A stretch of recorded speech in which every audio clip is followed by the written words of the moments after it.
दोस्तों, religious OCD समझने से पहले हम समझेंगे धर्म क्या है।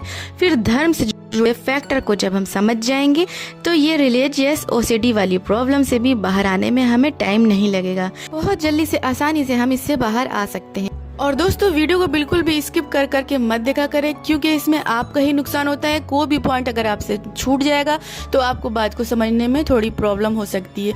दोस्तों, वीडियो को वैसे भी मैं 4 से 5 मिनट के अंदर ही समेट लेना चाहती हूँ, तो 4 से 5 मिनट की ये वीडियो आपके लिए थेरेपी से कम नहीं होगी। दोस्तों, अगर आपने चैनल को सब्सक्राइब नहीं किया है तो अभी कर लें, और वीडियो आपको ज़रूर पसंद आएगी तो लाइक करना बिल्कुल भी मत भूलें, और कॉमेंट करके ज़रूर बताएं आज की वीडियो आपको कैसी लगी। तो स्टार्ट करते हैं बिना किसी देरी के।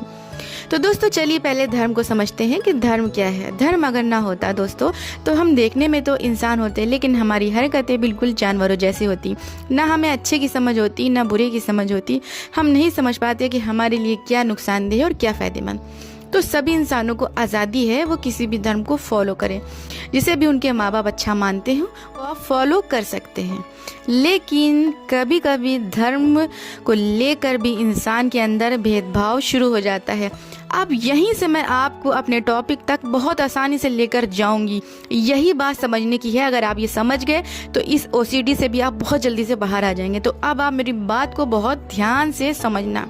जब हम अपने धर्म को सच्चा समझते हैं और दूसरे के धर्म को झूठा समझते हैं, गलत समझते हैं, तो यहाँ पे ये बात सोचने वाली है कि फिर उनकी प्रेयर और उनकी दुआएं कैसे पूरी हो जाती हैं, कैसे ऊपर वाला उनकी इच्छाएं पूरी कर रहा है और कैसे वो लाइफ में सब कुछ पा रहे हैं। तो सोचा है कभी आपने? चलिए मैं बताती हूँ आपको। जब आप किसी भी धर्म को फॉलो करते हैं तो ऊपर वाले को किसी भी नाम से पुकारते हैं, लेकिन ईश्वर को फर्क नहीं पड़ता है कि आप किस भाषा में, किस लैंग्वेज में उसको पुकार रहे हैं। ईश्वर तक आपकी भाषा, लैंग्वेज नहीं पहुँचती। उन तक क्या पहुँचता है? उन तक पहुँचता है आपके मन से निकला हुआ वाइब्रेशन।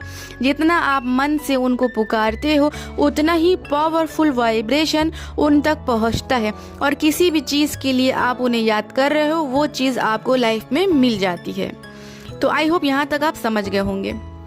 अब आगे बढ़ते हैं रिलीजियस ओसीडी की तरफ।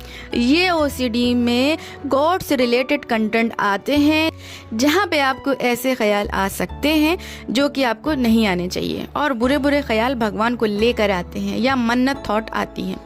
तो आपको यहाँ पे ऐसा लगने लगता है कि ये थॉट मुझे नहीं आनी चाहिए, शायद इस थॉट के आने से मैं ऐसा सच में कर दूंगा, या ऐसा सच में कर सकता हूँ। अब भगवान मुझे सज़ा देंगे, पनिश करेंगे, दंड देंगे, नाराज़ हो जाएंगे। तो अब यहाँ पे बहुत ही अच्छे से समझ लें, जब तक आपको रिलीजियस ओसीडी है तब तक आप अपने गॉड से बहुत दूर हो। आपने गॉड को समझा ही नहीं है, क्योंकि आपका भगवान से रिश्ता डर का, खौफ का हो चुका है। जहां आपके मन में फेथ, बिलीव, ट्रस्ट, लव होना चाहिए था, वहां भयानक डर बैठ गया है भगवान को लेकर।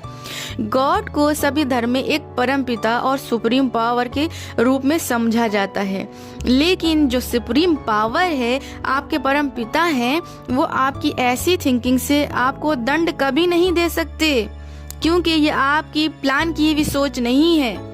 आप मन से ऐसा नहीं करना चाहते हैं। तो वही बात जो मैंने आपको पहले समझाई थी कि जब मन से आप कुछ चाहते हो तो उसकी वाइब्रेशन ईश्वर तक पहुंचती है। वो समझता है कि इरादा क्या है और क्या इरादा नहीं है, और कौन सी थॉट गैर इरादतन है। उनको पता है कि आपका मन पवित्र है उनके प्रति। आपके मन में कुछ भी ऐसा करने की इच्छा नहीं है। ये एक मनगढ़ंत कहानी है जो कि ओसीडी के कारण हो रही है।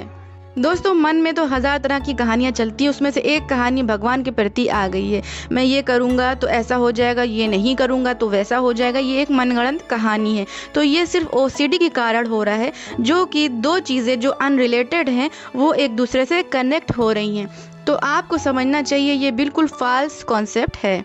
इसको पहचानिए, क्योंकि भगवान प्रेम के प्रतीक हैं, लव के प्रतीक हैं, गाइडेंस के प्रतीक हैं, प्रोटेक्शन के प्रतीक हैं, ना कि भगवान फियर के प्रतीक हैं। बल्कि भगवान के पास तो हम अपने फियर को भगाने के लिए जाते हैं, फियर को बढ़ाने के लिए थोड़ी ना जाते हैं। तो समझिए ये ओसीडी है, ये फेक है, ये फॉल्स है, ये टोटली रबिश है। इसका हमारे भगवान से कोई लेना देना नहीं है। जहाँ पे भी ये ओसीडी है, जहाँ पे भी ये ओसीडी है, आप समझ जाओ आप रियल गॉड से बहुत दूर हो। इसलिए अपने रियल गॉड से रिश्ता जोड़ो जो कि आपको बहुत प्रेम करते हैं।